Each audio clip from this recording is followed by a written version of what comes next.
Տիկին Ղազարյան արդեն տևական ժամանակ է գիտենք երկու կողմից էլ հայտարարվեց, որ Հայաստանի եւ Ադրբեջանի միջև խաղաղության համաձայնագրի տեքստը ամբողջությամբ համաձայնեցված է եւ այն պատրաստ է ստորագրման։ Եվ դրանից հետո տեղի ունեցավ այնինչ տեղի ունեցավ, տեսանք Ադրբեջանի կողմից ապատեղեկատվությունները, որ իբրև թե հայկական կողմը կրակ է բացում, սա կարող ենք ենթադրել, որ Ադրբեջանը դեռևս պատրաստ չի խաղաղության պայմանագրի ստորագրմանը եւ այս կերպ փորձում է տորպետահարել խաղաղությունը։ Այս ապատեղեկատվության հետ կապված կան վերլուծաբանների մի շարք դիտարկումներ, որոնք ըստ էության բոլորն էլ գոյության իրավունք ունեն։ Ես կարծում եմ, որ հետապնդում էր մի քանի նպատակ, նախ եւ առաջ ընդհանուր միջազգային հանրության մոտ ձևավորել տպավորություն, որ Հայաստանը ապակորոցողական է, այսինքն մի կողմից ասում է, որ համաձայնեցրել է խաղաղության տեքստը, բայց մյուս կողմից պարբերաբար կրակ է բացում, ինչը ճշմարիտ չէ,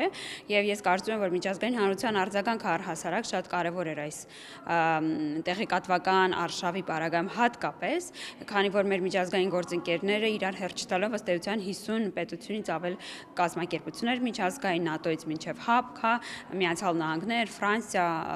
ուրեմն արաբական պետություններ հերթով շնորհավորում էին, ընդգծելով այն հանգամանքը, այն շեշտադրումները, որոնք հիմք են առհասարակ հայ դիվանագիտության ջանքերում մեր գաղափարախոսության մեջ։ Տիկին Ղազարյան, հետաքրքիր է, որ այս տորպետահարումը խաղաղության համաձայնագրի ոչ միայն ադրբեջանական կողմից է, այլ նաև ներքաղաքական որոշ շրջանակներ էլ կան, որ պնդում են, որ սա միակողմանի զիջումների մասին է, սա կապիտուլյացիոն փաստաթուղթ է եւ սա բխում է միայն Ադրբեջանի շահերից։ Այստեղ նախ ընդհանուր առմամբ փաստաթղթի մասին կուզենամ ներկայացնեք, սա իսկապես միակողմանի զիջումների մասին է եւ կապիտուլյացիոն փաստաթուղթ է եւ երկրորդ հարցս, եթե սա բխում է միայն Ադրբեջանի շահերից, ապա ինչու Ադրբեջանը չի գնում դրա ստորագրմանը։ Նախ ուզում եմ քաղաքացիներին հիշեցնել, որ խաղաղության պայմանագիրը ըստ էության բաղկացած է 17 հոդվածներից, որոնք վերաբերել են բոլոր հոդվածները վերաբերել են երկու կողմերին էլ, այսինքն ինչ պարտականություն ստանձնում է Հայաստանը, նույն պարտականությունը նույն չափով, նույն չափաբաժնով ստանձնում է նաև ադրբեջանական կողմը։ Այս կոնտեքստում կարևոր է նշել, որ խաղաղության տեքստի շուրջ բավականին տևական ժամանակ 12 փուլ աշխատել են երկու կողմերն էլ։ Սա երկկողմանի բանակցված փաստաթուղթ է, որի հիմքում ես կարող եմ վստահաբար ասել, որ ընկած է տարածքային ամբողջականության սկզբունքը ուժի չկիրառման բացառումը եւ այն ամբողջությամբ բխում է Հայաստանի Հանրապետության շահերից։ Այո, ես նկատել եմ, որ ընդդիմությունը դիմադրում է խաղաղության պայմանագրին, առհասարակ ընդդիմությունը խաղաղությանը դիմադրելով, խաղաղության պայմանագրին դիմադրելով որևէ այլ ընտրանք չի առաջարկում։ Նկարագրում է սցենարներ, որոնք ոչ միայն իրատեսական չեն, այլ նաև կարող են հակառակը։ Ուրեմն տորպեդահարել խաղաղության բանակցությունների գործընթացը, ինչի հետևանքով Հայաստանը եւ առհասարակ տարածաշրջանը կարող է բախվել մի իրավիճակի հետ, որը ընդհանրապես չի բխում Հայաստանի Հանրապետության շահերից։ Հայաստանի Հանրապետությունը, եթե մենք լսում ենք իրենց մեկնաբանությունները, որ զիջել է կապիտուլյացիայի ենթարկվում, հերթական, քանիցս կապիտուլյացիա պետք է այստեղ հստակ արձանագրենք, որ ինչպես խոսքի սկզբում նշեցի, հոդվածներից եւ բոլորը վերաբերել են երկու կողմերին հավասարաչափ եւ այնքանով կապիտուլյացիա է մի կողմի համար, որքանով կապիտուլյացիա երկրորդի այս պարագայում։ Դուք ձեր խոսքում նշեցիք, որ ընդդիմությունը որևէ այլ ընտրանք չի առաջարկում, բայց ընդդիմության կողմից մենք պարբերաբար լսում ենք, որ եթե իրենք լինեին իշխանության, իրենք շատ ավելի լավ կանեին, շատ ավելի լավ պայմաններով կգնային խաղաղության։ Ինչ ասել է շատ ավելի լավ։ Դե իհարկե շատ դժվար է գնահատել, հաշվի առնելով այն բանակցային գործընթացը, որ առհասարակ ժառանգել ենք մենք ուրեմն Ռոբերտ Քոչարյանից տարածքային տրամաբանության վերածելով Լեռնային Ղարաբաղի հակամարտությունը կամ Կազանյան այն փաստաթուղթը, որ ըստ էության պատրաստ էր ստորագրել հայկական իշխանությունը, բայց չէր ուրեմն համաձայն չէր Ադրբեջանը եւ ըստ էության բանակցային այնպիսի փաթեթ, որը Սերժ Սարգսյանը իր բառերով նկարագրել է փակուղային, նկարագրել է, որ Ադրբեջանը հետ չի կանգնելու իր ուխտադրուժ նպատակներից, ի ցույց է դնում, որ իրենք իրենց բանակցային հմտություններով չեն նպաստել խաղաղության հաստատմանը եւ չեն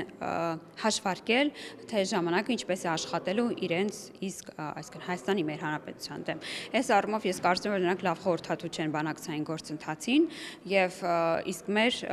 ընտրած ճանապարհը լինել կառուցողական, ասիմետրիկ արձագանքել որոշ հայտարարություններին, անհոգնել աշխատել, խոսել խաղաղության մասին, տվել է իր արդյունքները, որովհետեւ ուզում եմ հիշեցնել մեր քաղաքացիներին, որ թերևս դժվար պատերազմների միջով անցած հակամարտությունների 30-ամյա պատմություն ունեցող երկու երկրների միջև առաջին անգամն է, որ մենք ունենք երկու հիմնարար փաստաթղթեր համաձայնեցված, առաջինը արդենից վավերացված եւ ստորագրված, խոսքը գնում է սահմանազատման եւ սահմանագծման կանոնակարգի մասին, որը երկու պետություններ կրկին առանց միջնորդի բանակցել են։ Ուզում եմ այստեղ այս հանգամանքը շեշտադրել, որ թերևս շատ բարդ է այս ծանր պատմությունն ունեցող պետությունների համար նման բանակցային գործընթացով անցնել, եւ երկրորդ հիմնարար փաստաթուղթը արդեն համաձայնեցրած խաղաղության պայմանագիրն է, եւ ես կարծում եմ, որ մեզ դիվանագիտության մասին դասեր տվող նրանք առնվազն չպետք է լինեն։ Նաև ձեզ հաճախ մեղադրում են, որ բավարար չափով կոշտ չեք, այսպես ասած Ադրբեջանին չեք կարողանում համարժեք պատասխանել, Ալիևը մատ է թափ տալիս Հայաստանի վրա, պարբերաբար սպառնալիքներ է հնչեցնում, իսկ հայկական կողմից միայն զիջումների մասին է խոսվում եւ այսպես փափուկ դիվանագիտություն եք վարում։ Կաշկանդված եք կամ վախեցած եք, ինչպես պնդում է ընդդիմությունը, վախվորած քաղաքականություն եք վարում։ Ես կարծում եմ, որ Հայաստանի Հանրապետությունը իր կառուցողական դիրքորոշմամբ եւ ամենևին էլ սա վախի մասին չէ, սա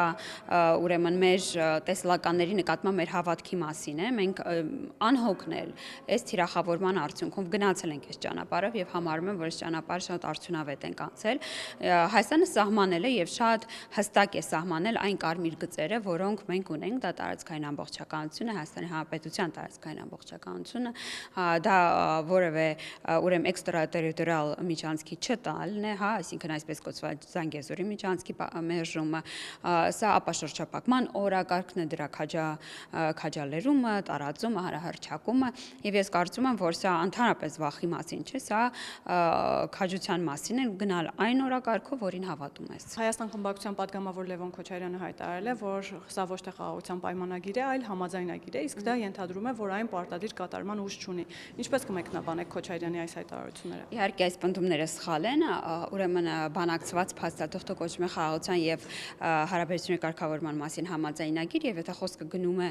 միջազգային կառույցներ, մասնավորապես ՄԱԿ ուղարկելու մասին, ուրեմն այն ամբողջությամբ համապատասխանում է այս չափանիշների, եւ ես կարծում եմ այստեղ, չգիտեմ, փնտրում են մի բան, ինչը գոյություն չունի, որևէ խնդիր են փորձում արձանագրել։ Ես տարբեր վերլուծություններ բավական զվարճալի լսել եմ այս մասով, որևէ ուրեմն իրենց կարգավիճակի նվազում չի ենթադրում։ Ինչու Ադրբեջանը չի գնում այս փուլում խաղաղության պայմանագրի ստորագրման, այսինքն ինչ է պետք։ Ընդդիմությունն ասում է, որ Ադրբեջանը ուզում է ավելին։ Ինչ է ենթադրում այդ ավելին։ Նաև պնդում են, այսպես ասած, շշուկներ են պտտվում, որ իրականում Հայաստանի իշխանությունները խոստացել են ավելին։ Ինչ զիջումների մասին է անընդհատ խոսվում եւ Ադրբեջանին ինչ է պատրաստվում զիջել այս փուլում։ Ես չգիտեմ ինչ զիջումների մասին է խոսում, տեքստի բովանդակություն թերև այն հանրայնացված չէ, բայց բովանդակային առումով մեր քաղաքացիները տիրապետում են ամբողջությամբ, թերևս նույնիսկ մանրամասնորեն ինչ է վերջում բանակցվել եւ այլն։ Հայաստանի Հանրապետությունը որևէ բան չի խոստացել եւ հետ կանգնել իր խոստումներին։ Հայաստանի Հանրապետությունը հանդես է գալի որպես պատասխանատու կողմ այս բանակցությունների ընթացքում եւ ուրեմն այն ինչ խաղաղության պայմանագրից դուրս է մնացել, իհարկե հնչել են որոշ խոսակցություններ, հա, նաեւ Ադրբեջանից ինչի շուրջ կարելի է խոսել։ Այստեղ մեր արձագանքը շատ հստակ է, սահմանադրության վերաբերյալ մենք չենք տեսնում, որ մեր սահմանադրությունը պարունակում է որևէ տարածքային պահանջ Ադրբեջանի նկատմամբ եւ սա վերահաստատել է թերևս իրավական առումով սահմանադրական դատարանը իր որոշմամբ, իսկ ինչ վերաբերում է Մինսկի խմբի լուծարմանը, ապա Հայաստանը ամենաբարձր մակարդակով եւ վերջերս էլ վարչապետը իր հարցազրույցում կրկին հայտնել է պատրաստակամություն այս խոսակցությանը անդրադառնալու, բայց Հայաստանի Հանրապետությունը որևէ խոստում չի տվել, որի ինչ որ կուլիսային պայմանավորվածություններ չկան, Հայաստանի Հանրապետությունը իրապես հանդես է գալիս որպես պատասխանատու միջազգային գործընկեր։ Եվ Տիկին Ղազարյան, հաջորդ մեղադրանքներից մեկը այն է, որ խաղաղության պայմանագիրը չունի միջնորդ կողմ եւ այն միայն երկու կողմերի միջև է, իսկ Ադրբեջանի հետ, այսպես ասած, մեղադրում են, թե ինչպես կարելի այդ կողմի հետ գնալ խաղաղության եւ ակնկալել, որ Ադրբեջանը ստորագրելու է փաստաթուղթը եւ այն կյանքի է կոչվելու։ Այս մեղադրանքը առկա էր հենց սկզբից, երբ մենք սկսեցինք երկկողմ բանակցություններ վարել, սկզբից գերիների վերադարձի մասով, բայց ականատես եղանք գերիների վերադարձին, դեկտեմբեր ամսին կհիշ կհիշեք, դրան հաջորդեց երկկողմ բանակցային գործընթացը, որ վերաբերում էր սահմանազատման եւ սահմանագծմանը, կրկին հնչում էր այդ մտահոգությունը, բայց ես կարծում եմ, որ մենք հաշվի առնելով այն հանգամանքը, որ ի վերջո տարածաշրջանում մենք եւ Ադրբեջանն ենք մնում օրվա ավարտին միասին, պետք է սովորենք միմյանց հետ խոսել, ուրեմն բանակցել եւ ես կարծում եմ, որ բավականին արդյունավետ են եղել երկկողմ բանակցությունները։ Եվ վերջում ինչ է տալու Հայաստանին խաղաղության համաձայնագրի ստորագրումը։ Ես ինչպես խոսքումս նշեցի արդեն, այն կարևորագույն ուրեմն կետերը, որոնք անհրաժեշտություն են եւ կարևոր են մեզ համար, մասնավորապես Ալմատի հռչակագրի հիմքով տարածքային ամբողջականության ճանաչումը, որ ենթադրում է ադմինիստրատիվ, ԽՍՀՄ ադմինիստրատիվ սահմանի ճանաչումը որպես արդեն պետական սահման, ուրեմն ուժի կիրառման բացառումը եւ առհասարակ խաղաղության հաստատումը ուրեմն տարածաշրջանում ես վստահ եմ, որ ներդրելու է մի միջավայր, որից շահելու են առհասարակ տարածաշրջանային բոլոր պետությունները, նաև Հայաստանի Հանրապետությունը եւ ես վստահ եմ, որ այն բերելու է նոր որակի տարածաշրջանային համագործակցություն եւ տնտեսական զարգացում։ Եվ Տիկին Ղազարյան, կուզենամ մեկնաբանեք նաև այն հայտարարությունները, որ բանակցությունները այլևս փակուղում են, հաշվի առնելով Ադրբեջանի կողմից արվող վերջին շրջանի այս հայտարարությունները։ Ես նման տպավորություն չունեմ, մենք սպասենք Ադրբեջանի արձագանքին, զուգահեռաբար գիտեք, որ կան տարբեր բանակցային գործընթացներ, օրինակ սահմանագծման եւ սահմանազատման գործընթացը, որ կրկին իր փուլով իր տրամաբանությամբ պետք է ընթանա եւ ես նման իհարկե գնահատականներ տալ չեմ շտաբի։ Ես ճիշտ եմ հասկանում, որ Հայաստանը գնալու է խաղաղության օրակարգով։ Իհարկե, անհոգնել եւ անկոտրուն։